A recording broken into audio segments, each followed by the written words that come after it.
الرجیم بسم اللہ الرحمن الرحیم الصلاۃ والسلام علیک یا سیدی یا رسول اللہ وعلی آلک و اصحابک یا حبیب اللہ۔ سامعین محترم، آج کا ہمارا موضوع ہے جنات ایک حقیقت ہے، کوئی خیالی یا نفسیاتی بیماری یا چیز بالکل بھی نہیں ہے۔ سامعین محترم، اللہ رب العزت نے اس کے بارے میں قرآن پاک میں بھی ارشاد فرمایا ہے، اور نبی پاک صلی اللہ علیہ وآلہ وسلم کی احادیث بھی ہمارے پاس موجود ہیں۔ مختصر بیان کروں گا کہ سورہ انعام میں اللہ تبارک و تعالی نے بیان فرمایا، اے جنو انس کیا تمہارے پاس تم ہی سے رسول نہیں آئے جو میری آیات تمہیں پڑھ کر سناتے ہیں اور اس دن کی تمہاری ملاقات سے تمہیں ڈراتے ہیں۔ پھر اسی طرح سورہ رحمان میں اللہ تعالیٰ نے جن و انس مطلب جنات اور انسان دونوں کو مخاطب کر کے فرمایا، مطلب انسان موجود ہیں تو ان کو مخاطب کیا، اسی طرح جنات مخلوق ہیں اور موجود بھی ہیں تو اس لیے اللہ تبارک و تعالیٰ نے ان کو مخاطب فرمایا کہ اے گروہ تم طاقت رکھتے ہو تو زمین و آسمان کے کناروں سے نکل جاؤ۔ جنات اور انسان سے خطاب ہو رہے ہیں، تم بغیر دلیل کے نہیں نکل سکتے۔ پھر اللہ تعالیٰ نے ارشاد فرمایا سورۃ الاحقاف میں کہ جب ہم نے آپ کی طرف محبوب یا رسول اللہ نبی پاک صلی اللہ علیہ وسلم کے حوالے سے بیان کیا جا رہا ہے کہ جب ہم نے آپ کی طرف جنات کا ایک گروہ بھیجا، وہ قرآن سن رہے تھے، جنات کا ایک گروہ۔ پھر سورہ جن، تو پوری سورت ہی اس نام سے ہے، آپ صلی اللہ علیہ وسلم فرما دیجئے قل اوحی الی انہ استمع، یہ والی جو آیت ہے نا، یہ پڑھیں ذرا،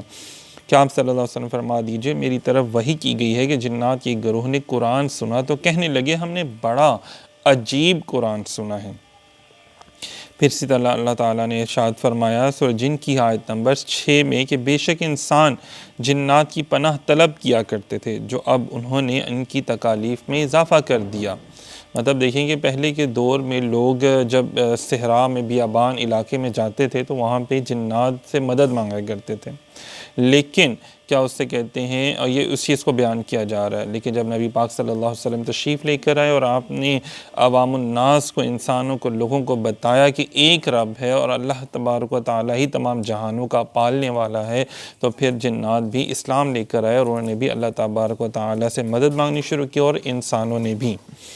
سامعین محترم، احادیث رسول صلی اللہ علیہ وآلہ وسلم میں اس میں بہت کچھ بیان کیا گیا ہے۔ سیدنا عبداللہ ابن عباس رضی اللہ تعالیٰ عنہ سے روایت ہے کہ رسول اللہ صلی اللہ علیہ وسلم اپنے چند ساتھیوں کے ہمراہ بازار عکاظ کی طرف جا رہے تھے۔ انہی دنوں شیطانوں کو آسمانی خبریں چرانے سے منع کر دیا گیا تھا۔ جب انہوں نے کہا کہ یار دیکھو کہاں سے کیا وجہ ہوئی ہے، تو پھر جب انہوں نے رسول اللہ صلی اللہ علیہ وسلم کو دیکھا تو انہوں نے کہا حضور کی وجہ سے، نبی آخر الزماں کی وجہ سے اب ہمارا آسمانوں پر جانا بند کر دیا گیا ہے۔ پہلے وہ لوگ آسمانوں سے زمین پر آتے تھے فرشتوں سے خبریں سن کر، اور پھر کاہنوں جادوگروں کو بتاتے تھے، اور وہ عام لوگوں کو بتاتے تھے، اور وہ لوگ کہتے تھے یار بابا جی بڑے پہنچے ہوئے ہیں، ان کو بڑی چیزوں کے بارے میں پتہ ہے، اور پھر وہ عوام الناس میں اپنے علم کی دھاگ جو ہے وہ بٹھاتے تھے اور بڑا اپنے آپ کو بتاتے تھے کہ ہمارے پاس بڑا علم ہے۔ لیکن جب نبی پاک صلی اللہ علیہ وسلم تشریف لے کر آئے تو پھر کیا ہوا کہ جنات کو آسمانوں پہ جانے سے روک دیا گیا۔ سامعین محترم، جنات جو ہیں وہ کس چیز سے بنے ہیں، اس کا بھی قرآن پاک میں ذکر کیا گیا ہے کہ جنات کو آگ سے پیدا کیا گیا۔ اللہ تعالیٰ نے سورہ رحمان کی آیت نمبر 15 میں فرمایا وَخَلَقَ الْجَانَّ مِن مَّارِجٍ مِّن نَّارٍ، اور جنات کو خالص آگ سے پیدا کیا، خالص آگ سے یا آگ کے شعلے سے۔ اللہ تعالیٰ نے فرمایا سورۃ الحجر میں جنات کو ہم نے اس سے پہلے خالص آگ سے پیدا کیا۔ پھر اللہ تعالیٰ نے ابلیس کی حقائد یوں بیان کی، میں اس سے بہتر ہوں، تو نے مجھے آگ سے پیدا کیا اور آدم کو مٹی سے پیدا کیا۔ اگر یہ کہا جائے کہ یہ دیکھیں یہ شیطان کہہ رہا ہے، پھر